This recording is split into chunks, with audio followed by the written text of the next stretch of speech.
बिस्मिल्लाहिर्रहमानिर्रहीम। अस्सलाम वालेकुम। इन्फो टीवी में खुश आमदीद। आज 29 अगस्त 2022 बरोज़ सोमवार सऊदी अरब की शाम तक की अहम तरीन ख़बरों के साथ मैं हूँ वसीम। अगर आप भी सऊदी अरब के गैर मुल्की हैं और इन्फो टीवी चैनल को सब्सक्राइब नहीं किया तो कर लें। हम लाते हैं आपके लिए सऊदी अरब भर की ऑथेंटिक खबरें।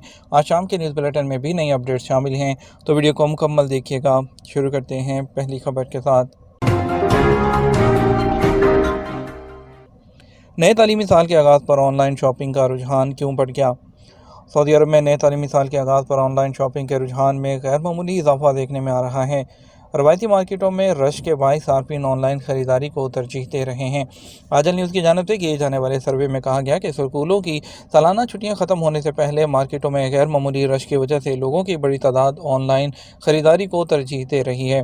ऑनलाइन शॉपिंग के हवाले से की जाने वाली बेशतर अशिया जो हैं वो तलबा से मुतल्लिक थी, जिसमें कॉपियाँ, स्कूल बैग और इसके अलावा दूसरी यूनिफॉर्म, जूते और इलेक्ट्रॉनिक अशिया शामिल थी। ऑनलाइन शॉपिंग की वेबसाइट्स की जानिब से इस हवाले से खुसूसी जो एडवर्टीज़मेंट है वो भी शुरू की गई थी, जिसके खातिर ख़ास रात देखने में आए।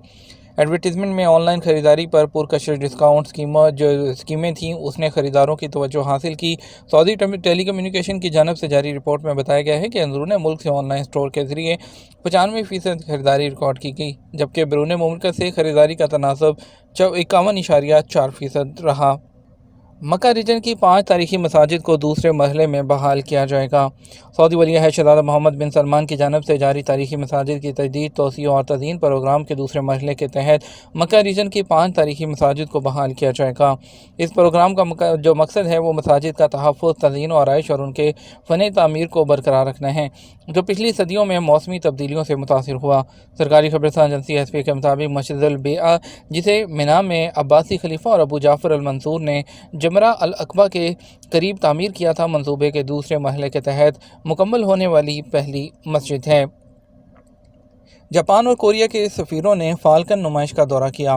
सऊदी अरब में जापान और जनूबी कोरिया के सफ़ीरों ने जो है वो रियाद के शुमाल में वाक़ मलहम में सऊदी फ़ाल्कन क्लब के हेडक्वार्टर में सऊदी इंटरनेशनल फ़ाल्कन और शिकार नुमाइश का दौरा किया।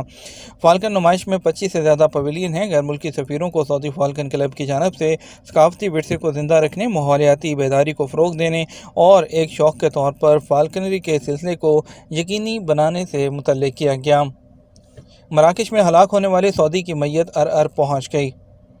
मराकश के शहर दारुल बैज़ा के होटल में सिक्योरिटी गार्ड के हाथों हलाक होने वाले सऊदी शहरी मूसा अलंजी की मैयत इतवार को मराकश से सऊदी के अरब के शहर अर पहुंची। नमाज जनाजा इतवार को ही असर के बाद जामे मस्जिद अब जो मलिक अब्दुल अजीज़ है अर में अदा की गई। मराकश में सऊदी सफारतखाने ने तस्दीक की है कि हमलावरों की गिरफ्तारी के बाद मराकश के पब्लिक प्रोसिक्यूशन ने इस हवाले से तफ्तीश शुरू कर दी है। सऊदी सफारतखाने ने मराकश के निज़ाम इंसाफ पर मुकम्मल एतमाद का भी इजहार किया है। गैर कानूनी तारकीन और उन्हें ट्रांसपोर्ट की सहूलत देने वाले गैर मुल्की गिरफ्तार कर लिए गए। सऊदी सिक्योरिटी फोर्स ने जद्दा में 2 ऐसे गैर मुल्कियों को गिरफ्तार किया है जो मसरूका गाड़ी में गैर कानूनी 5 जो लोग थे उनको दूसरी जगह मुंतकिल कर रहे थे। सरकारी खबरसां एजेंसी एसपी के मुताबिक सिक्योरिटी फोर्स का कहना है कि गाड़ी को शक की बुनियाद पर रोका गया, जिसमें गैर मुल्की सवार थे। उनमें 2 अफराद कानूनी तौर पर सऊदी अरब में मुकीम थे, जबकि दीगर गैर कानूनी 5 लोग थे। बयान में कहा गया गिरफ्तार किए जाने वाले तमाम अफराद का ताल्लुक सूडान से हैं और जिस गाड़ी में थे वो भी चोरी की थी। सिक्योरिटी फोर्स का कहना है कि ज़ेर हिरासत गैर मुल्कियों से तफ्तीश की जा रही है, उन्हें पब्लिक प्रोसिक्यूशन की तहवील में दे दिया जाएगा। सऊदी अरब आने वाले मुसाफिर कितने सिगरेट और तंबाकू अपने साथ लेकर आ सकते हैं? सऊदी अरब में कस्टम के हवाले से कवानीन वाज़ेह हैं। मुसाफिर अपने साथ नकद रकम कितनी लेके जा सकते हैं और कितनी मालियत है उसकी ज़ाती अशिया पर कस्टम ड्यूटी लगती है, इस बारे में सऊदी हुकाम की जानिब से वक्फे से आगाह किया जाता रहता है। सऊदी अरब में जो है वो कस्टम कवानीन के हवाले से पूछा गया है क्या सऊदी अरब आने पर सिगरेट ला सकते हैं और निस्वार भी साथ लाई जा सकती है या नहीं। सऊदी कस्टम कवानीन के मुताबिक बैरून मुल्क से आने वाले मुसाफिर ज़्यादा से ज़्यादा 200 सिगरेट ला सकते हैं। कवानीन के मुताबिक तंबाकू नोश अफराद के लिए हुक्के में इस्तेमाल करने वाला 3 किलो तक तंबाकू लाने की भी इजाज़त है। कस्टम कवानीन में मज़ीद कहा गया है कि मुसाफिरों के पास 200 से ज़्यादा सिगरेट या 3 किलो से ज़्यादा हुक्के में इस्तेमाल होने वाला तंबाकू लाने की सूरत में उसे ज़ब्त करके कस्टम ड्यूटी आयद की जाती है। वाज़ेह है सऊदी अरब में निस्वार ममनू है और उस पर पाबंदी आयद है, इसलिए मुसाफिरों को चाहिए कि कवानीन पर सख्ती से अमल करें ताकि किसी किस्म की मुश्किल सूरत हाल का सामना न करना पड़े। ٹریفک چلان پر جو ادا شدہ رقم ہے وہ واپس کیسے ملے گی؟ محکمہ ٹریفک کی جانب سے بتایا گیا کہ چلان پر کیا گیا اعتراض منظور ہونے کی صورت میں رقم واپس لی جا سکتی ہے، اس کا طریقہ کار بھی موجود ہے۔ محکمہ ٹریفک سے ٹویٹر کے اکاؤنٹ پر دریافت کیا گیا تھا کہ SMS کے ذریعے ٹریفک قوانین کی اطلاع ملنے پر اس کے خلاف اعتراض پیش کیا تھا۔ کافی عرصے انتظار کیا، جواب نہ ملنے کی صورت میں چلان پے کر دیا، لیکن اس کے بعد مجھے میسج آیا کہ آپ کا اعتراض قبول کر لیا گیا ہے، اب اس کے پیسے واپس کیسے لیے جائیں گے؟ محکمہ ٹریفک کے مطابق جرمانے کی رقم واپس ملے گی اور اسی چینل سے واپس ہوگی جس چینل سے جمع کرائی گئی تھی۔ یہ کارروائی اس وقت ہوگی جب محکمہ ٹریفک کی جانب سے مقررہ کمیٹی چلان پر اعتراض منظور کرنے اور جرمانے کی رقم واپس کرنے کا فیصلہ کر دے۔ اقامہ وہ ایکسپائر ہے، تنازل ہو سکتا ہے یا نہیں؟ سعودی عرب میں ملازمت کے قوانین اس میں تبدیلیاں کی گئی ہیں، جس میں جو آپ کا قانون ہے جس کا اقامہ کا، اس میں جو آپ کا جاب ایگریمنٹ ہے اس کو اس کے ساتھ لنک کیا گیا ہے آپ کے اقامہ کے ساتھ۔ نئے قانون کے تحت جو آپ کا ورک ایگریمنٹ ہے اس کی سب سے بنیادی اہمیت ہے۔ شرافت علی نے پوچھا ہے کہ میں نئے کفیل سے ایگریمنٹ کرنا چاہتا ہوں اور لیکن میرا اقامہ ایکسپائر ہے، تو کیا میرا تنازل وہ ہو جائے گا یا مجھے انتظار کرنا ہوگا؟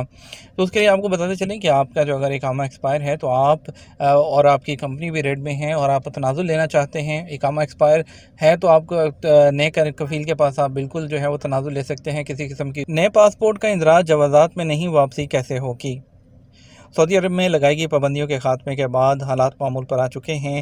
آپ کے سوالات کچھ موصول ہوئے ہیں۔ محمد عادل کا سوال ہے کہ کورونا کی وجہ سے میں سفری پابندیوں کی وجہ سے سعودی عرب نہیں آ سکا تھا، اس کے بعد میں نے اپنا اقامہ اور خروج عہدہ میں توسیع کروائی اور ابھی میں نے آنا چاہتا ہوں، لیکن میرا جو پاسپورٹ تھا وہ ایکسپائر ہو گیا، میں نے پاسپورٹ کو رینیو کروایا ہے، کیا میں پاسپورٹ کا جو نیا پاسپورٹ ہے اس کا اندراج جوازات میں نہیں ہے، میں سفر کر سکتا ہوں؟ بین الاقوامی سفر کے لیے ویلڈ پاسپورٹ ریکوائرڈ ہوتا ہے۔ آپ کا تمام ڈیٹا پرانے پاسپورٹ نمبر پر جوازات کے سسٹم میں فیڈ ہے، اس لیے آپ آتے وقت پرانے پاسپورٹ کے ساتھ نیا پاسپورٹ اٹیچ کر دیں۔ ایئرپورٹ پر دونوں پاسپورٹ کاؤنٹر پر دکھائیں جس سے آپ کی انٹری ہو جائے گی۔ اگر ایئرپورٹ پر کاؤنٹر والا ہی نئے پاسپورٹ کی انٹری کر دیتا ہے تو بہتر ہے، بصورت دیگر آپ کو نئے پاسپورٹ کا ڈیٹا جوازات کے سسٹم میں فیڈ کرانا ہوگا، جسے عربی میں نقل معلومات کہتے ہیں۔ نقل معلومات کے لیے آپ خود جوازات نہیں جا سکتے، بلکہ آپ کا کفیل یا کمپنی نئے پاسپورٹ کی انٹری اپنے ابشر سسٹم کے ذریعے کریں گے۔ بعض حالات میں ابشر سسٹم سے نقل معلومات نہیں ہوتی، اس لیے کمپنی کا نمائندہ جو قانونی طور پر جوازات جانے کی اہلیت کا حامل ہو، وہ آپ کے نئے پاسپورٹ کی انٹری جوازات کے سسٹم میں کرائے گا۔ عبدالجبار نے سوال کیا ہے، میری فیملی چھٹی پر گئی تھی اور واپس نہیں آ سکی، لیکن اس کے بعد میرے ہاں وہ بچے کی ولادت ہوئی ہے، تو خروج عہدہ میں تو میں نے توثیق کر لی تھی، مگر نومولود کے لیے کیا کیا جائے؟ سب سے پہلے آپ نومولود بچے کا پاسپورٹ بنوائیں، اس کے بعد دیگر ڈاکومنٹ جس میں پیدائشی سرٹیفکیٹ اور والد اور والدہ کے پاسپورٹ کی کاپی بھی شامل ہے، اس کے ساتھ سعودی سفارت خانے یا قونصل سے رجوع کریں، جہاں سے نومولود کے لیے ویزا جاری کیا جائے گا، جس کی بنیاد پر آپ کی اہلیہ بچے کے ساتھ سعودی عرب آ سکتی ہیں۔ سعودی عرب پہنچنے کے بعد بچے کا اقامہ نکلوانے کی کارروائی کی جائے، جس کے لیے محکمہ جوازات سے رجوع کر کے دیگر معاملات مکمل کیے جا سکتے ہیں۔ یہ تھا ہمارا اب تک کا نیوز بلیٹن۔ آپ مزید اور اہم خبروں کے لیے ہمارا وہ رات 12 بجے کا نیوز بلیٹن دیکھ سکتے ہیں۔ اس کے ساتھ ہم آپ سے اجازت چاہیں گے، ویڈیو کو لائک اور شیئر کرنا مت بھولیے گا۔ آپ کے قیمتی وقت کا شکریہ، اپنا خیال رکھیے گا۔ السلام علیکم۔